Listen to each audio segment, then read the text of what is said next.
Bem-vindo ao canal Total Audiolivros. Conferências introdutórias sobre psicanálise de Sigmund Freud, parte 3. Conferência 27, Transferência. Senhoras e senhores, de vez que agora nos aproximamos do final de nossas palestras, há uma expectativa especial que estará na mente dos senhores, que não se permitiria frustrar-se.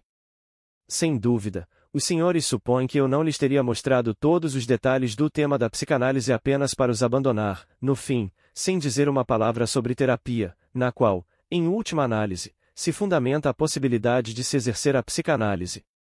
Ademais, este é um assunto que não posso ocultar dos senhores, pois aquilo que aprenderem com relação a ele os capacitará a conhecer um fato novo, cuja ausência faria com que a compreensão dos senhores acerca das doenças por nós investigadas permanecesse muito incompleta.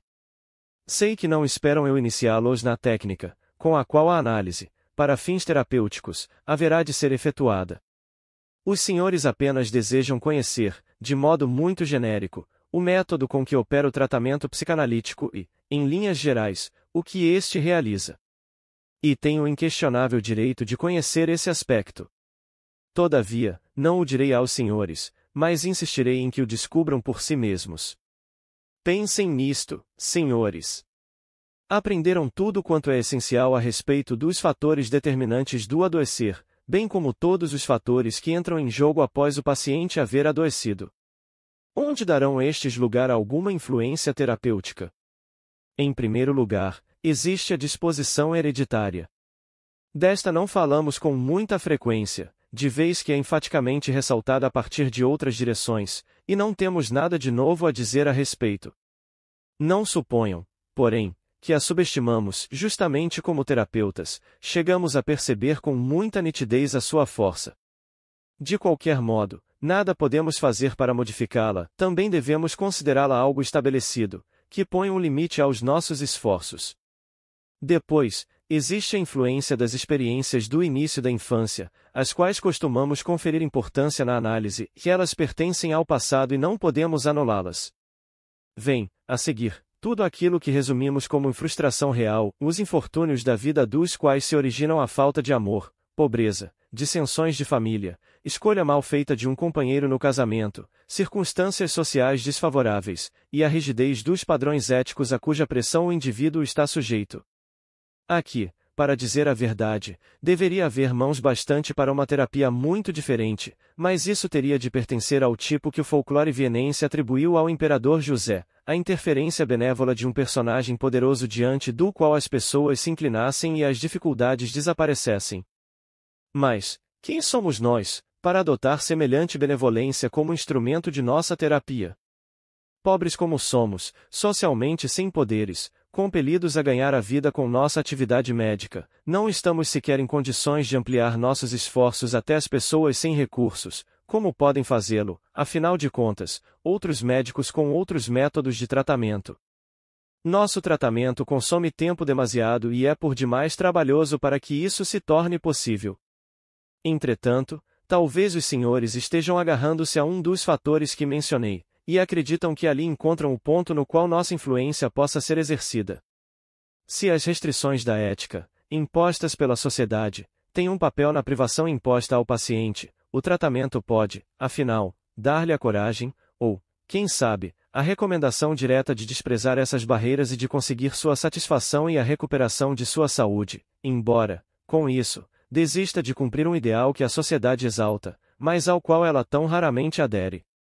Assim, o paciente tornar-se-á sadio por viver uma vida completa, sexualmente. Isso, é verdade, projeta uma sombra por sobre o tratamento analítico, porque esse não serviria à moralidade vigente.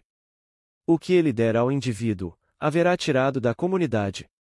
Mas, senhoras e senhores, quem lhes forneceu informações tão errôneas?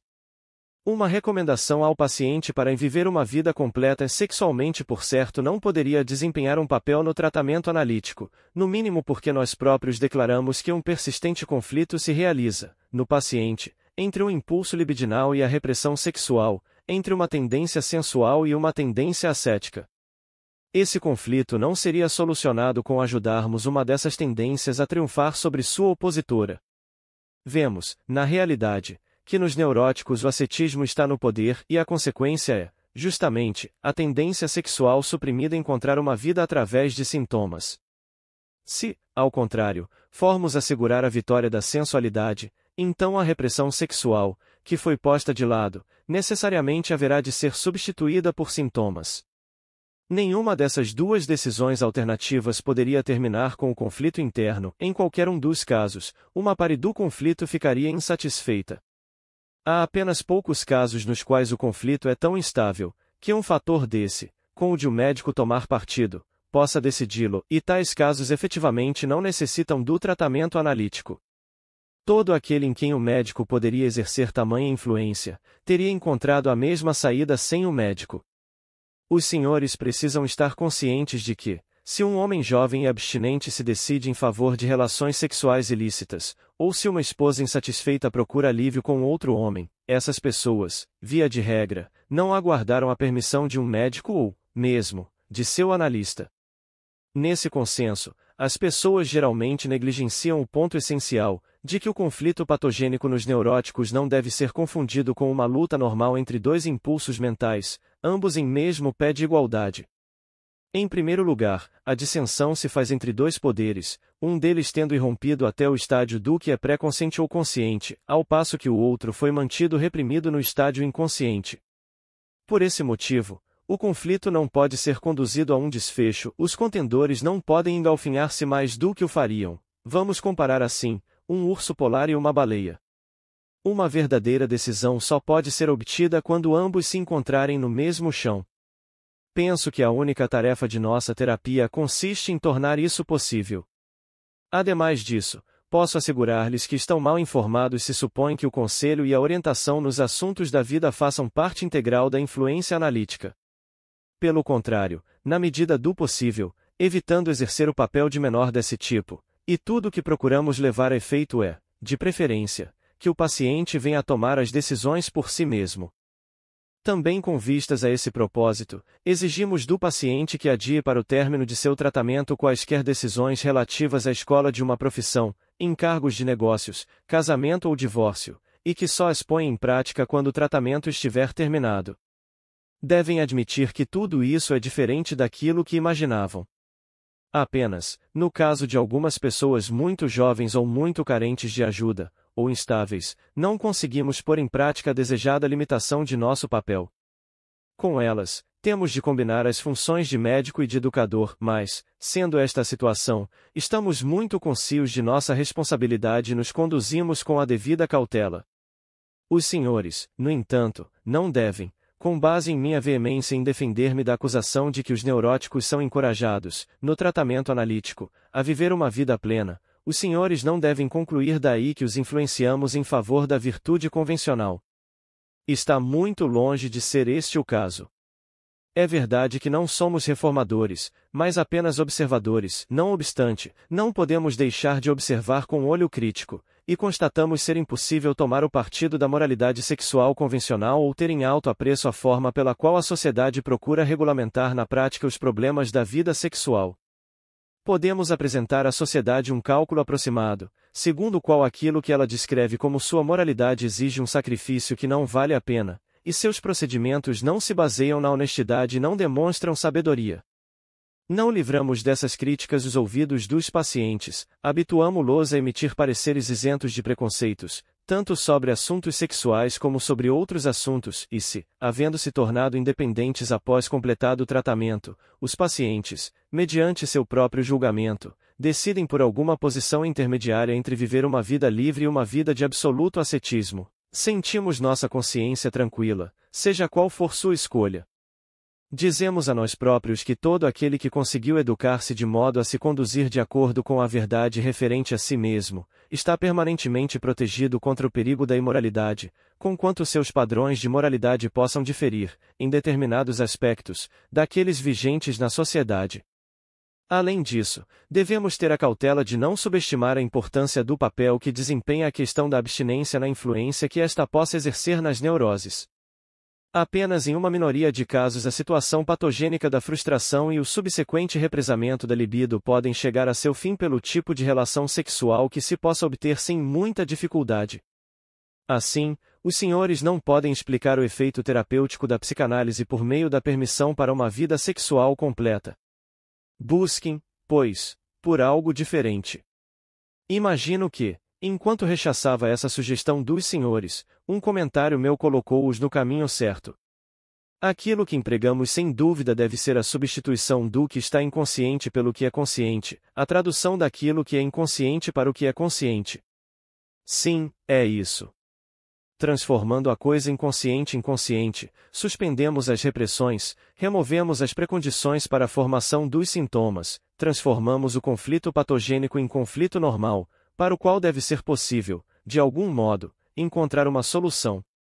Tudo o que realizamos em um paciente é essa única modificação psíquica, a extensão em que ela se efetua é a medida da ajuda que proporcionamos. Ali onde as repressões, ou os processos psíquicos análogos, não podem ser desfeitos, nossa terapia não tem nada a esperar.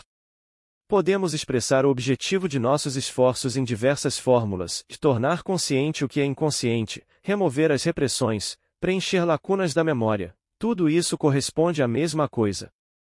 Contudo, talvez os senhores fiquem insatisfeitos com essa formulação.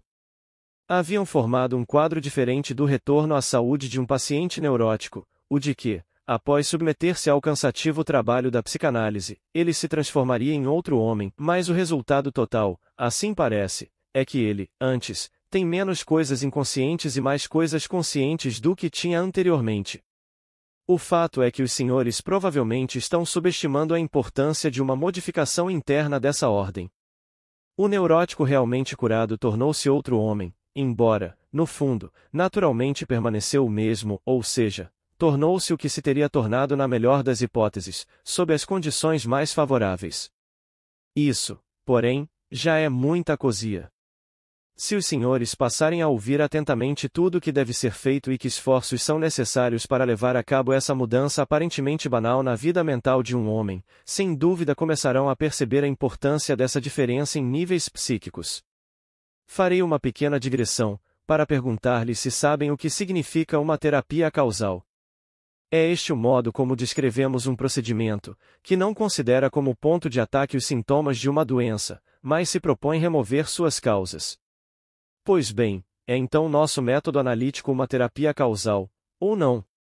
A resposta não é simples, mas pode, talvez, dar-nos a oportunidade de perceber a inutilidade de uma pergunta assim formulada. Na medida em que a terapia analítica não se propõe como sua tarefa primeira remover os sintomas, ela se comporta como uma terapia causal. Em outro aspecto, os senhores podem dizer, ela não o é. É que, há muito tempo atrás, situamos a origem da sequência das causas da doença, das repressões às disposições instintuais, suas intensidades relativas na constituição e aos desvios no curso de seu desenvolvimento. Supondo, agora, que fosse possível, talvez, por algum meio químico interferir nesse mecanismo, aumentar ou diminuir a quantidade de libido presente em determinada época ou reforçar um instinto à custa de outro, tal coisa seria, então, uma terapia causal no verdadeiro sentido da palavra, para a qual nossa análise teria efetuado o indispensável trabalho preliminar de reconhecimento. No momento atual, como sabem, não existe semelhante método de influenciar os processos libidinais. Com nossa terapia psíquica, atacamos em conjunto diferentes pontos, não exatamente os pontos que sabemos serem as raízes dos fenômenos, mas, ainda assim, bem distantes dos sintomas, os pontos que se nos tornaram acessíveis devido a algumas circunstâncias muito especiais. O que, pois, devemos fazer a fim de substituir o que é inconsciente, em nossos pacientes, por aquilo que é consciente? Houve uma época em que pensávamos ser isto algo muito simples, e tudo o que tínhamos de fazer era descobrir esse material inconsciente e comunicá-lo ao paciente. Já sabemos, porém, que este é um erro primário. O nosso conhecimento acerca do material inconsciente não é equivalente ao conhecimento dele. Se lhe comunicarmos nosso conhecimento, ele não o receberá em lugar de seu material inconsciente, mas ao lado do mesmo, e isso causará bem pouca mudança no paciente. Devemos, de preferência, situar esse material inconsciente topograficamente. Devemos procurar, em sua memória, o lugar em que se tornou inconsciente devido a uma repressão. A repressão deve ser eliminada, e a seguir pode efetuar-se desimpedidamente a substituição do material consciente pelo inconsciente. Como, pois, removemos uma repressão dessa espécie? A essa altura, nossa tarefa entra numa segunda fase. Primeiro, a busca da repressão e, depois, a remoção da resistência que mantém a repressão. Como removemos a resistência? Da mesma forma, descobrindo-a e mostrando-a ao paciente. Na realidade, também a resistência deriva de uma repressão, da mesma repressão que nos esforçamos por solucionar, ou de uma repressão que se realizou anteriormente. Foi provocada pela anticatexia, que surgiu a fim de reprimir o impulso censurável. Assim, fazemos o mesmo que tentamos fazer inicialmente, interpretar, descobrir, comunicar, mas, então, estamos fazendo-o no lugar certo. A anticatexia ou a resistência não fazem parte do inconsciente, e sim do ego, que é nosso colaborador, sendo, ainda que não consciente. Como sabemos, aqui a palavra inconsciente está sendo usada em dois sentidos, por um lado, como fenômeno e, por outro, como sistema. Esse fato parece muito difícil e obscuro, mas, não estará apenas repetindo o que já dissemos em passagens precedentes? Há muito nos preparamos para isso. Esperamos que essa resistência seja abandonada, e retiradas as anticatexias quando nossa interpretação houver facultado o ego a reconhecê-la. Quais as forças motrizes com que trabalhamos em um caso desses? Em primeiro lugar, com o desejo de recuperação, do paciente, o qual o induziu a compartilhar conosco de nosso trabalho em conjunto e, em segundo lugar, com o auxílio de sua inteligência, a qual fornecemos pontos de apoio através de nossa interpretação. Sem dúvida é mais fácil a inteligência do paciente reconhecer a resistência e encontrar a tradução correspondente àquilo que está reprimido se lhe tivermos fornecido previamente as ideias orientadoras apropriadas. Se lhes digo, olhem para o céu. Lá está um balão, o descobrirão com muito mais facilidade, do que se lhes digo simplesmente para olhar para cima e procurar ver algo. Do mesmo modo, um estudante que vê através de um microscópio, pela primeira vez, é instruído por seu professor a respeito daquilo que irá enxergar, do outro modo, ele não o verá, absolutamente, embora esteja ali e seja visível. E agora, passemos aos fatos. Em numerosas doenças nervosas, na histeria, nos estados de ansiedade, na neurose obsessiva, nossa expectativa cumpre-se. Ao procurar assim a repressão, ao revelar as resistências, ao assinalar o que está reprimido, conseguimos, com efeito, cumprir nossa tarefa, isto é, vencer as resistências, remover a repressão e transformar o material inconsciente em material consciente. Ao fazê-lo, obtemos a mais vívida ideia da forma como uma violenta luta se trava na mente do paciente ante cada resistência a vencer, uma luta mental normal, no mesmo chão psicológico, entre os motivos que procuram manter a anticatexia e os motivos que estão preparados para abandoná-la. Os primeiros são os antigos motivos que, no passado, efetuaram a repressão, entre os últimos estão os motivos surgidos recentemente, que, assim podemos esperar, decidirão o conflito em nosso favor. Temos conseguido reviver o antigo conflito que levou à repressão e submeter à revisão o processo que então foi decidido. O novo material que nós aduzimos inclui, em primeiro lugar, o lembrete de que a decisão anterior levou à doença, e a promessa de que um caminho diferente levará à recuperação, inclui, em segundo lugar, a enorme modificação em todas as circunstâncias, que se efetuou desde a época da rejeição original. Naquela época, o ego era frágil, infantil e, talvez, pode ter tido razões para proibir, por lhe parecerem um perigo as exigências da libido. Atualmente, o ego tornou-se forte e experiente, e, sobretudo, tem à mão um aliado na figura revivido em direção a um resultado melhor do que aquele que redundou em repressão e, como disse, na histeria, nas neuroses de ansiedade obsessiva, nosso êxito prova, em geral, que temos razão. Existem, entretanto, outras formas de doença nas quais, malgrado as condições sejam as mesmas, nossa conduta terapêutica jamais obtém êxito. Nelas também tem-se verificado que houve um conflito básico entre o ego e a libido, que acarretou a repressão, embora esse fato possa necessitar de uma descrição topográfica diferente. Nelas, ademais, é possível determinar os pontos de vista do paciente, nos quais ocorreram as repressões, utilizamos o mesmo procedimento. Estamos prontos a fazer as mesmas promessas e oferecer a mesma ajuda apresentando ideias orientadoras e, também nesse ponto, o tempo transcorrido entre as repressões e a Época presente favorece um resultado diferente para o conflito. Ainda assim, não conseguimos remover uma única resistência ou suprimir uma única repressão. Esses pacientes, paranoicos, melancólicos, sofredores de demência precoce, permanecem, de um modo geral, intocados e impenetráveis ao tratamento psicanalítico. Qual seria a razão? Não é falta de inteligência. Determinado nível de capacidade intelectual é, naturalmente, exigido de nossos pacientes e, por certo, não existe falta de inteligência, por exemplo, nos extremamente sagazes portadores de paranoia combinatória. E alguns dos outros motivos não parecem estar ausentes.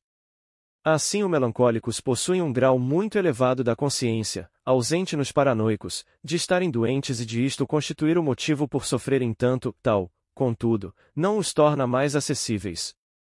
Deparamos, aqui, com um fato que não compreendemos, e que, portanto, nos faz duvidarmos de que realmente compreendemos todos os fatores determinantes de nosso possível êxito em outras neuroses. Se prosseguimos dedicando-nos apenas aos nossos neuróticos histéricos e obsessivos, logo deparamos com um segundo problema, para o qual absolutamente não estamos preparados. Isto porque, após pequeno lapso de tempo, não podemos deixar de constatar que esses pacientes se comportam de maneira muito peculiar com relação a nós. Acreditávamos, para dizer a verdade, que havíamos percebido todos os motivos envolvidos no tratamento, que havíamos colocado em termos racionais, completamente, a situação existente entre nós e os pacientes, de modo que esta pudesse ser visualizada de imediato como se fora uma soma aritmética. Não obstante, a despeito de tudo isso, algo parece infiltrar-se furtivamente, algo que não foi levado em conta em nossa soma. Essa novidade inesperada assume muitas formas, e iniciarei descrevendo para os senhores as formas mais comuns e mais facilmente compreensíveis sob as quais ela aparece. Constatamos, pois, que o paciente, que deveria não desejar outra coisa senão encontrar uma saída para seus penosos conflitos, desenvolve especial interesse pela pessoa do médico. Tudo o que se relaciona ao médico parece ser mais importante para ele, do que seus próprios assuntos, e parece desviá-lo de sua própria doença. Durante algum tempo, por conseguinte, as relações com ele se tornam muito agradáveis, o paciente é especialmente amável, procura, sempre que possível, mostrar sua gratidão, revela refinamento e méritos em seu modo de ser, que, talvez, não esperaríamos encontrar nele. Ademais, a seguir o médico forma uma opinião favorável acerca do paciente e aprecia a boa sorte que lhe possibilitou dar sua assistência a uma personalidade de tanto valor. Tendo o médico oportunidade de conversar com os parentes do paciente, fica sabendo da satisfação dele e constata que a afeição é recíproca. Em casa, o paciente jamais se cansa de elogiar o médico e de descobrir nele qualidades sempre novas. Ele está entusiasmado com o senhor, dizem os parentes, ele confia cegamente no senhor, tudo o que o senhor diz é como uma revelação para ele. Aqui e ali, alguém, dentro desse coro, tem visão mais arguta e diz, está ficando maçante o jeito como ele só fala no senhor, e tem nos lábios o nome do senhor o tempo todo. Esperemos que o médico seja suficientemente modesto e possa atribuir o alto conceito em que o tem seu paciente, as esperanças que possa causar neste ao alargamento dos horizontes intelectuais mediante esclarecimentos surpreendentes e liberalizantes que o tratamento traz consigo. Nessas condições, a análise também faz bons progressos. O paciente compreende aquilo que lhe é interpretado e se deixa absorver pelas tarefas que o tratamento lhe propõe, o material mnêmico e as associações inundam-no em quantidade, a justeza e adequação de suas interpretações são uma surpresa para o médico, e este só pode observar com satisfação que este é um paciente que aceita, de pronto, todas as inovações psicológicas inclinadas a provocar a mais acerba contradição entre pessoas sadias no mundo externo. Ademais disso, as relações cordiais que prevalecem durante o trabalho da análise acompanham-se de uma melhora objetiva, que é reconhecida em todos os ângulos na doença do paciente. Entretanto, esse bom tempo não pode durar para sempre. Um dia, nuvens aparecem. Surgem dificuldades no tratamento, o paciente declara que nada mais lhe acode à mente. Dá a mais nítida impressão de não estar mais interessado no trabalho, de estar, despreocupadamente, não atribuindo mais importância às instruções que lhe foram dadas, no sentido de dizer tudo o que lhe vem à cabeça e de não permitir que obstáculos críticos impeçam de fazê-lo. Comporta-se como se estivesse fora do tratamento e como se não tivesse feito esse acordo com o médico. Está visivelmente ocupado com algo, mas pretende mantê-lo consigo próprio. Esta é uma situação perigosa para o tratamento. Inequivocamente, estamos nos defrontando com uma formidável resistência. Todavia, que aconteceu, capaz de explicar isto? Ora, se pudermos esclarecer a situação, verificaremos que a causa da dificuldade é haver o paciente transferido para o médico intensos sentimentos de afeição, que nem se justificam pela conduta do médico, nem pela situação que se criou durante o tratamento. A forma pela qual essa afeição se expressa e os objetivos que ela tem em vista, dependem do curso da relação pessoal entre as duas pessoas em questão. Se aqueles que se encontram numa situação dessas, são uma jovem e um homem jovem, teremos a impressão de se tratar de um caso normal de namoramento, julgaremos compreensível que uma jovem se apaixone por um homem, com quem ela pode estar muito a sós e falar de coisas íntimas, e que tem a vantagem de ser para ela um superior prestimoso, e provavelmente não notaremos o fato de que, de uma jovem neurótica, deveríamos esperar de preferência um impedimento na sua capacidade para o amor. Quanto mais as relações pessoais entre médico e paciente divergirem desse caso hipotético, mais nos surpreenderemos ao encontrar, não obstante, o mesmo relacionamento emocional repetindo-se constantemente. Isto ainda é viável quando se trata de uma mulher que, infeliz no casamento, parece estar tomada de violenta paixão por um médico ainda não comprometido, se dispõe a obter divórcio para ser dele, ou se, no caso de haver obstáculos sociais, não chegar a manifestar qualquer hesitação em iniciar uma secreta liaison com ele. Essas coisas acontecem também fora da psicanálise. Nessas circunstâncias, contudo, ficamos atonitos ao ouvir de mulheres casadas e de jovens declarações que conferem validade a uma atitude muito peculiar para com o problema terapêutico, que elas, dizem, sempre souberam que podiam curar-se somente através do amor, e, antes que começasse o tratamento, haviam esperado que, através dessa relação, iriam, afinal, ter assegurado aquilo que até então a vida lhes tinha negado. Somente com essa esperança é que haviam enfrentado tantos problemas relativos ao tratamento e vencido todas as dificuldades de comunicar seus pensamentos, e nós por nosso lado, podemos acrescentar, e tão facilmente tinham compreendido aquilo que, de outro modo é tão difícil de acreditar. Tal tipo de confissão, porém, nos surpreende, põe por terra todos os nossos cálculos. Será que deixamos fora de nossas contas o item mais importante? Com efeito, quanto maior é nossa experiência, menor nossa capacidade de resistir contra e fazermos essa correção, embora a necessidade de fazê-la envergonhe nossas pretensões científicas. Nas primeiras vezes, talvez se possa pensar que o tratamento analítico esbarrou numa perturbação devido a um evento casual, isto é, um evento não desejado e não provocado pelo tratamento. Quando, porém, semelhante vinculação amorosa por parte do paciente em relação ao médico se repete com regularidade em cada novo caso, quando surge sempre novamente sob as condições mais desfavoráveis e onde existem incongruências positivamente esquisitas, até mesmo quando senhoras de idade madura se apaixonam por homens de barba grisalha, até mesmo onde, conforme julgamos, não há nada, de espécie alguma, capaz de atrair, então devemos abandonar a ideia de uma perturbação casual e reconhecer que estamos lidando com um fenômeno intimamente ligado à natureza da própria doença. Esse novo fato que, portanto, admitimos com tanta relutância, conhecemos como transferência. Com isso queremos dizer uma transferência de sentimentos à pessoa do médico, de vez que não acreditamos poder a situação no tratamento justificar o desenvolvimento de tais sentimentos.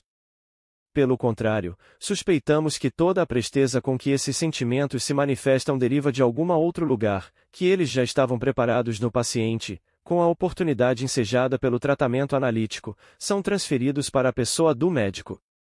A transferência pode aparecer como uma apaixonada exigência de amor, ou sob formas mais moderadas, em lugar de um desejo de ser amada, um jovem pode deixar emergir um desejo, em relação a um homem, idoso, de ser recebida como filha predileta. O desejo libidinal pode estar atenuado num propósito de amizade inseparável, mas idealmente não sensual.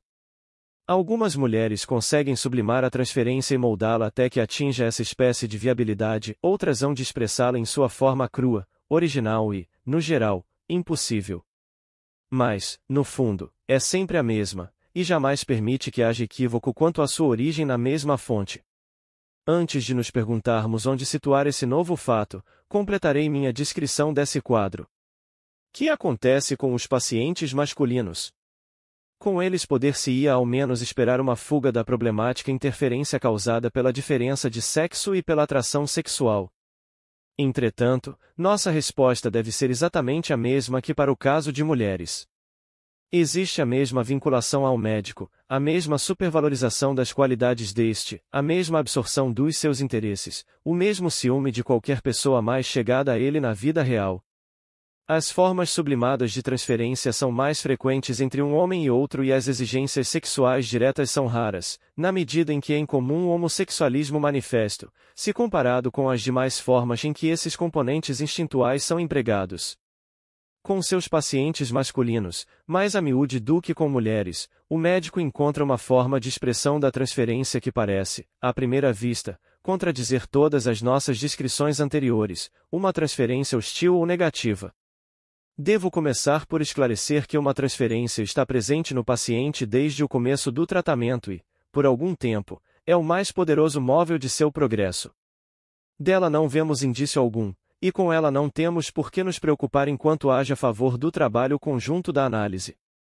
Se, porém, se transforma em resistência, devemos voltar-lhe nossa atenção e reconhecemos que ela modifica sua relação para com o tratamento sob duas condições diferentes e contrárias. Primeira, se na forma de inclinação amorosa ela se torna tão intensa e revela sinais de sua origem em uma necessidade sexual de modo tão claro, que inevitavelmente provoca uma oposição interna a ela mesma e, segundo, se consiste em impulsos hostis em vez de afetuosos.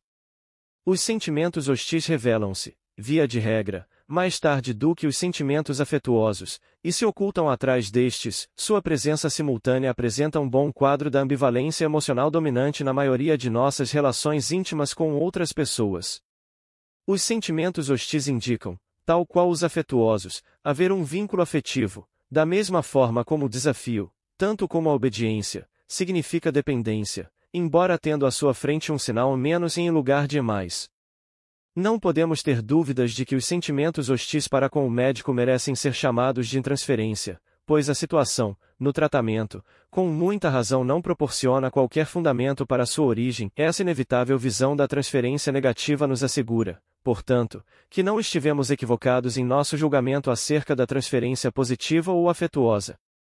Onde surge a transferência? Que dificuldades nos causa? Como as superamos e que vantagens finalmente dela oferimos? Estas são questões que devem ser abordadas detalhadamente em um manual técnico de análise, e hoje me referirei a elas apenas levemente. Para nós é impossível ceder às exigências do paciente, decorrentes da transferência, seria absurdo se as rejeitássemos de modo indelicado e, o que seria pior, indignados com elas. Superamos a transferência mostrando ao paciente que seus sentimentos não se originam da situação atual e não se aplicam à pessoa do médico, mas sim que eles estão repetindo algo que lhe aconteceu anteriormente. Desse modo, obrigamo-lo a transformar a repetição em lembrança.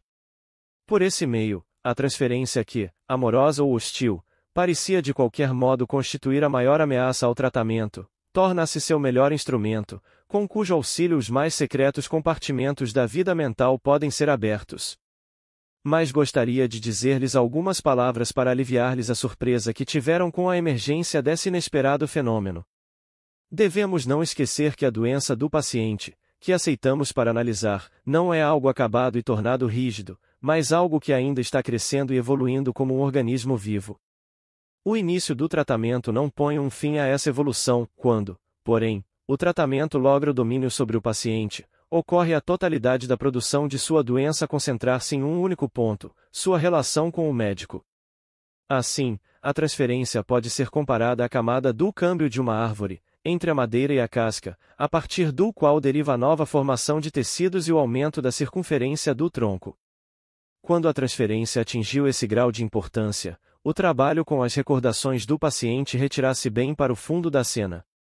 Em consequência, não é incorreto dizer que já não mais nos ocupamos da doença anterior do paciente, e sim de uma neurose recentemente criada e transformada, que assumiu o lugar da anterior. Temos acompanhado essa nova edição do distúrbio antigo desde seu início, Temos observado sua origem e seu crescimento e estamos especialmente aptos a nos situar dentro dele, de vez que, por sermos seu objeto, estamos colocados em seu próprio centro. Todos os sintomas de paciente abandonam seu significado original e assumem um novo sentido que se refere à transferência, ou apenas tais sintomas persistem, por serem capazes de sofrer essa transformação. Mas dominar essa neurose nova, artificial, equivale a eliminar a doença inicialmente trazida ao tratamento, equivale a realizar nossa tarefa terapêutica. Uma pessoa que se tornou normal e livre da ação de impulsos instintuais reprimidos em sua relação com o médico, assim permanecerá em sua própria vida, após o médico haver se retirado dela. A transferência possui essa importância extraordinária e, para o tratamento, importância positivamente central, na histeria de angústia e na neurose obsessiva, que são, por esse motivo, apropriadamente classificadas em conjunto sob o nome de neuroses de transferência. Ninguém que tenha ganho uma impressão global do fato da transferência, a partir de um trabalho analítico, poderá ainda duvidar da natureza dos impulsos suprimidos que encontram expressão nos sintomas dessas neuroses, e tampouco exigirá provas mais convincentes do caráter libidinal dos mesmos. Pode-se dizer que nossa convicção da importância dos sintomas como satisfações substitutivas da libido teve sua confirmação final só após a inclusão da transferência. Existem, assim, todos os motivos para que aperfeiçoemos nossa descrição dinâmica anterior do processo terapêutico, e para que o façamos harmonizar-se com essa nova aquisição. A fim de que o paciente enfrente a luta do conflito normal com as resistências que lhe mostramos na análise, ele tem necessidade de um poderoso estímulo que influenciará sua decisão no sentido que desejamos, levando à recuperação. De outro modo, poderia acontecer que ele venha a optar em favor da repetição do resultado anterior, e permitiria que aquilo que fora trazido à consciência deslizasse novamente para a repressão. Nesse ponto, o que é decisivo em sua luta não é sua compreensão interna, insight, intelectual, que nem é suficientemente forte, nem suficientemente livre para uma tal realização, mas simples e unicamente a sua relação com o médico. Na medida em que sua transferência leva um sinal a mais, ela reveste seu médico de autoridade e se transforma em crença nas suas comunicações e explicações.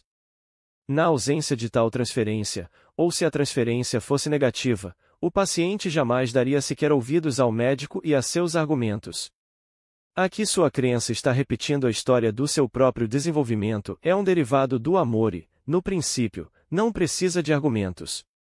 Apenas mais tarde ele permite suficiente espaço para submetê-los a exame, desde que os argumentos sejam apresentados por quem ele ama. Sem esses apoios, os argumentos perdem sua validade e na vida da maioria das pessoas esses argumentos jamais funcionam. Portanto, em geral um homem só é acessível, também a partir do aspecto intelectual, desde que seja capaz de uma catexia libidinal de objetos, e temos boas razões para reconhecer e temer no montante de seu narcisismo uma barreira contra a possibilidade de ser influenciado até mesmo pela melhor técnica analítica. Naturalmente, deve-se atribuir a toda pessoa normal uma capacidade de dirigir catexias libidinais às pessoas. A tendência à transferência nos neuróticos, da qual falei, é apenas um aumento extraordinário dessa característica universal. Seria mesmo muito estranho se um traço humano tão difundido e tão importante nunca tivesse sido percebido nem valorizado. E de fato ele o foi.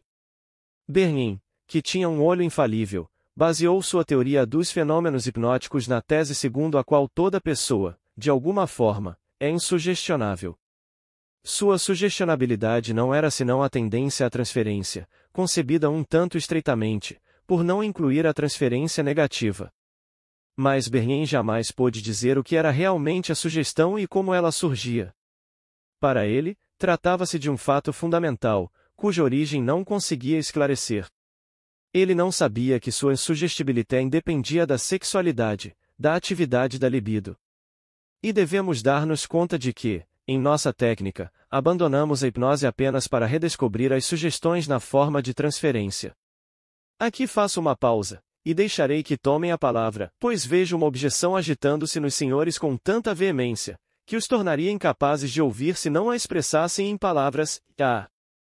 Então, afinal, o senhor o admite. O senhor trabalha com auxílio da sugestão, igualzinho aos hipnotizadores. É o que estávamos pensando há muito tempo.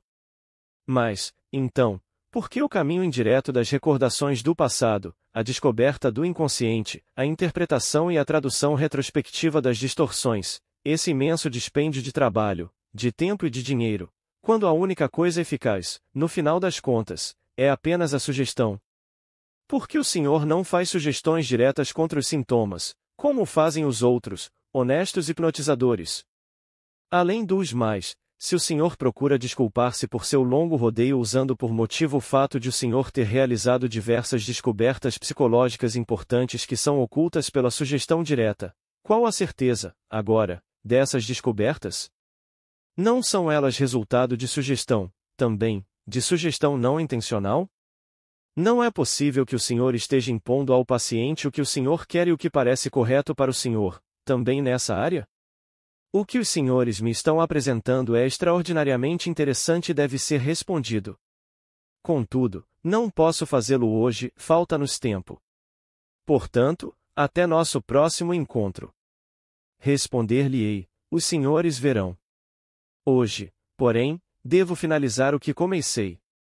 Prometi fazê-los entender, mediante o auxílio do fato da transferência, por que nossos esforços terapêuticos não têm êxito nas neuroses narcísicas. Posso explicá-lo em poucas palavras, e os senhores verão com que simplicidade o enigma pode ser solucionado e como tudo se ajusta bem. A observação mostra que aqueles que sofrem de neuroses narcísicas não têm capacidade para a transferência ou apenas possuem traços insuficientes da mesma. Eles rejeitam o médico, não com hostilidade, mas com indiferença. Por esse motivo, tampouco podem ser influenciados pelo médico, o que este lhes diz, deixa-os frios, não os impressiona, consequentemente, o mecanismo de cura que efetuamos com outras pessoas, a revivescência do conflito patogênico e a superação da resistência devido à regressão, neles não pode ser executado. Permanecem como são. A miúde, já empreenderam tentativas de recuperação, por sua própria conta, que conduziram a resultados patológicos. Isto não podemos modificar de forma alguma. Com base em nossas impressões clínicas, temos sustentado que essas catexias objetais dos pacientes devem ter sido abandonadas, e que sua libido objetal deve ter se transformado em libido do ego. Através dessa característica nós os distinguimos do primeiro grupo de neurótico, os que sofrem de histeria de angústia e neurose obsessiva. Essa suspeita agora se confirma pelo seu comportamento frente aos nossos esforços de tratá-los. Não manifestam transferência, e, por essa razão, são inacessíveis aos nossos esforços e não podem ser curados por nós. Obrigado por visitar o canal Total Audiolivros.